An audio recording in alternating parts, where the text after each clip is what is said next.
Hey everyone, Dr. Charlie Johnson, physical therapist here. I wanted to shoot a quick video to share with you an indoor walking workout that is perfect if you have butt, back, or sciatica problems to keep you active. So it's getting cold. Notice my jacket. My nose is probably running where I live.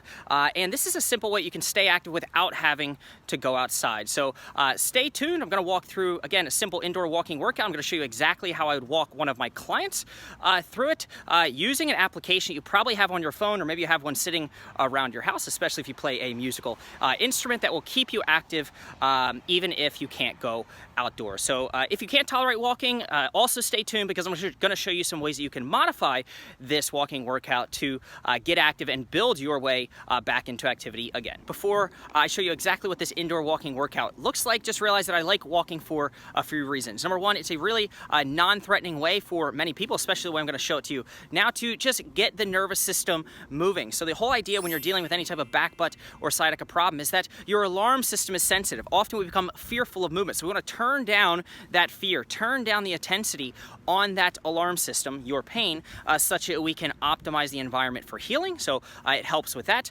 Number two, it improves blood supply to the working muscles as well as to the nervous system, right? So improved blood supply equals improved oxygen, which helps healing. Also, it reduces stress hormones, cortisol. Cortisol is something that, again, stresses in the system. It can turn up the volume on pain, so we want to turn that down. And then finally, whenever you exercise, whenever you get a little bit of a sweat going, right, endorphins are released, which again is a feel-good, positive thing, and we're trying to put more yummy into the system such that we can feel better and move you towards getting back to life.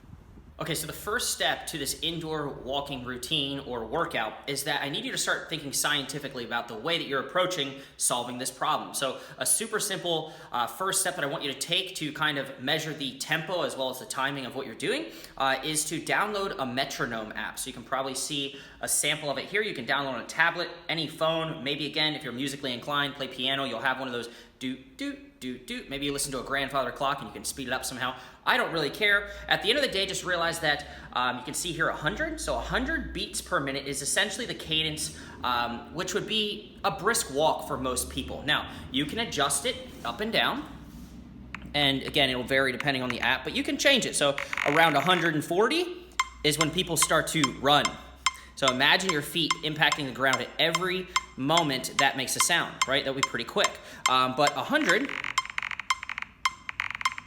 is roughly a brisk walk. So start by downloading that metronome app. You can set it to 100, and or if you're looking to start even more slowly, you'll kind of find your groove and find your rhythm here in a moment. So that's step one. Download that and familiarize yourself with that app or whatever it is keeping track of the tempo.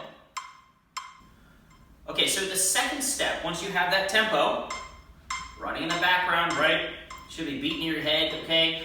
You should be kind of tuning into it. You want to start to think, all right, so regular walking, you usually go forward, but who said that you couldn't walk other directions or you couldn't move your body other ways? So I'm going to show you essentially 4 different ways that you can sort of move your body or begin this indoor walking routine, and you can actually mix them up. I just want you to explore which one feels best. So let's just say that we have the tempo set at 100. Hear that? First thing you would do, and you want to act like you're walking. So again, the nice thing about walking is that it's like a whole body kind of coordinated routine. So don't just move your legs and stand there like this, all right? So get the elbows moving, get your heart rate up a little bit, and you should be trying to match the tempo. There we go. So 100 is a little slow for me, so I might want to pick it up. Maybe I'll put it at 114, right? This would be kind of marching in place, essentially it's marching. But the nice thing is that you can objectify this. So you can start at 100, and as you feel more comfortable, you can build it up, or you can tune it down a little bit. All right, maybe you start with 5 minutes, maybe you start with 10 minutes. You want to start somewhere where you feel safe, and you just want to kind of get the rhythm down. Now, again, this is going forward, so maybe this works for you, or it doesn't. Maybe you don't even have to lift up your legs. Maybe you just do this. So my legs are just moving. So this is a different way to do it. If you feel like, Charlie, activating my hips, it's kind of yucky, whatever, that's fine. Just tweak it, okay? Explore ways that you can move your body in a way that feels good, all right? So that's forward. That's like normal walking. You can also go backwards, though. I don't even know what you do with your arm. So look, I'm looking like a total goofball. This is actually, it should be your right leg goes back, probably your left arm goes forward. It doesn't matter. Point is, you start going backwards, and you can start tapping to it. Make some dance out of it, okay? Have fun with it, all right? I don't even know. This turned away from walking, and now it's turning into some kind of dance, all right? So you can go backwards. You can also go out to the side, right? can start testing this. Maybe you notice that when you're doing it on the right side, this feels better than this side. All right, I don't really care. The point is that you can set your timer, you can set your tempo or your cadence, and you can start small, you can be a scientific about it. So then in a week, right, you can write down a little journal, keep a little log, says, hey, I was able to, walk at 100 beats per minute for 5 minutes. You can already tell I'm out of shape, like my breath, I'm like, I need to get back in the gym or something like that, I'm out of breath. Start small, did that for 5-10 minutes, and then build it up, right? The next week, maybe add a minute or increase the speed. Think about specifically what you want to be able to do. So, for example, if your goal is that you want to go to Disney, I have somebody who's going to Disney like in a month, right? You're trying to build the endurance. It's not so much how fast you walk, it's basically how far you can walk, because you've got to go to all these different rides and things like that. Instead of increasing the tempo, increase the time. So make it goal specific. You're gonna have to walk for longer. All right, versus if, I don't know, you're doing like some 5K and you're doing something like walking challenge or something like that, or you walk with your friends, you always go for 20 minutes, and you don't need to worry about walking longer because that's all you need to do, then maybe you increase the cadence. Maybe you increase the pace at which you're stepping. All right, so again, that's just specific to what you're dealing with, but that is kind of the next step. All right, so the next step is that you can tweak the dose, the frequency, and the timing. Think of like movement as medicine, right? You've got a certain dosage, a certain frequency, how often you should be doing it, and then when you do it. So if you notice that you're stiffest in the morning, then maybe you try to get some motion in the morning. If you're stiffest at night, or you have trouble sleeping, maybe you try to do it at night. So you start to think about not only like, okay, I'm doing this walking, but once you get step 2 down, then start to think about how you can implement it as you would sort of like taking a pill, such that you can get the most relief. All right, so if you notice, hey Charlie, like I can't do 10 minutes, then that's fine. Maybe you do 2 5-minute bouts of walking, right, in this fashion. So exercise is cumulative. Your body doesn't really know at the end of the day if you did 30 minutes or if you did 6 5-minute bouts. So at the end of the day, you can chunk it. There's not really an excuse to be able to tolerate this, at least to some extent. So start to think about how you can get creative about when you do it, how much you do it, and how you can break things down so that you can be successful and start getting more steps in. All right, so now a couple ways. Maybe walking isn't your best friend. Maybe you're like, Charlie, like I would love to walk, but I'm just not so confident with it, or I'm fearful of it. So then what happens is if you go try this and you're like, see Charlie, I just can't walk. It's too painful, it's too threatening. No big deal, we wanna break that pain-fear cycle. It's not too annoying. And the way we can do this is there's kind of 2 different ways, probably endless ways, but just off the top of my head. If you're walking and you notice that you like lying down because that takes pressure off your spine, then take 2 chairs here. If you're taller than me, sorry, you're gonna have to find bigger chairs or something like that. If you're shorter than me, I don't know, we can figure it out. But at the end of the day, get creative, right? Maybe use countertop or something like that, and you can take the pressure off. So I have no weight on my legs right now, so depending on your upper body strength, you don't need all pressure off, but you just start like this, and you can match it, right, to your speed.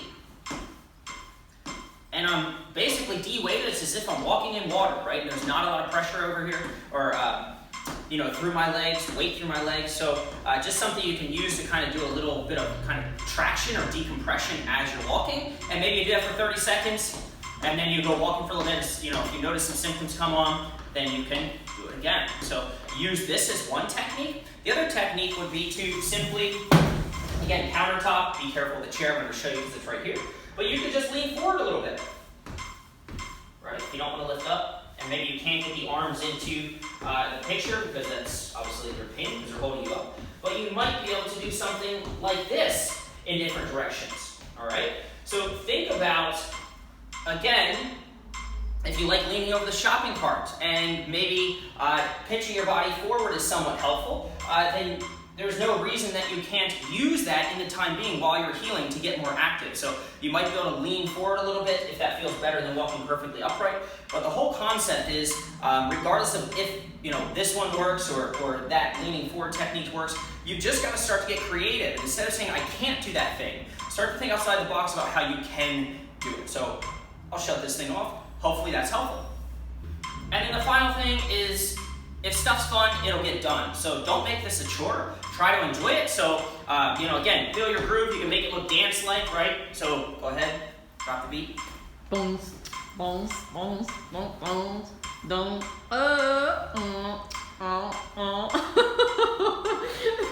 right? So whatever it is, whatever floats your boat, okay, you can do, you can make it fun, right? So whether you put on your favorite movie, you watch a Hallmark movie as you do it, I know that's what my wife would do, or maybe you put on some, I don't know, tunes or kids bop nowadays for me. Whatever it is, just make it fun, make it entertaining, and if you keep it fun, right, it'll get done. So just stay consistent with it, but you've got to make it something you enjoy to do. So if you don't enjoy walking, this is probably not for you, and you probably wouldn't be watching this video. Apply the same concept to biking, or to, I don't know, maybe there's a way to do it swimming.